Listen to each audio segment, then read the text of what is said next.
বিধানসভার গেটের বাইরে বিজেপি বিধায়কদের বিক্ষোভ।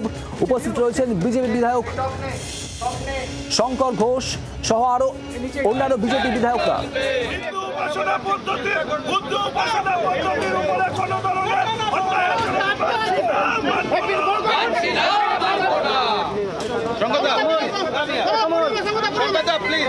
শ্রেয়সী গঙ্গোপাধ্যায় আমাদের প্রতিনিধি রয়েছেন। শ্রেয়সী, ঠিক কি চলছে এই মুহূর্তে? দেখো, এই মুহূর্তে তোমাকে জানিয়ে রাখি যে বিজেপির যে পরিষদীয় দল, সেই পরিষদীয় দল বিধানসভা কক্ষ ত্যাগ করে বেরিয়ে গেল।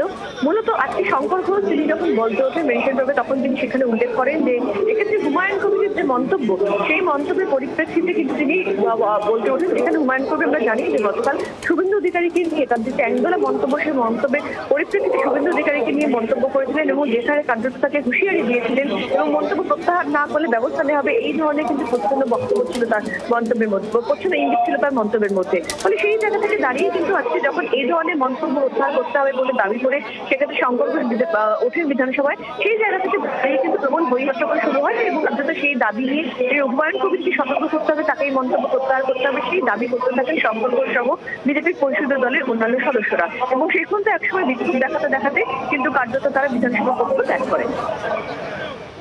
ধন্যবাদ শ্রেয়সী।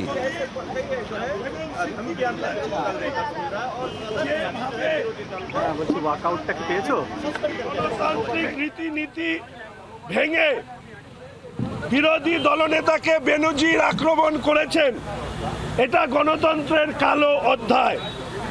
সরাসরি দৈহিক আক্রমণ করবার মতন শব্দবন্ধ, ঠুসে দেব, ঠ্যাং ভেঙে দেব, এই শব্দবন্ধর মধ্যে দিয়ে শাসকের হিংস্র আচরণ প্রকাশ পেয়েছে। বিধানসভায় মুখ্যমন্ত্রী ধর্মনিরপেক্ষতার মুখোশের আড়ালে তোষণের রাজনীতি যেভাবে করেন, তারই ফলে ওনার এই বিধায়করা এই ধরনের কথা বলেন।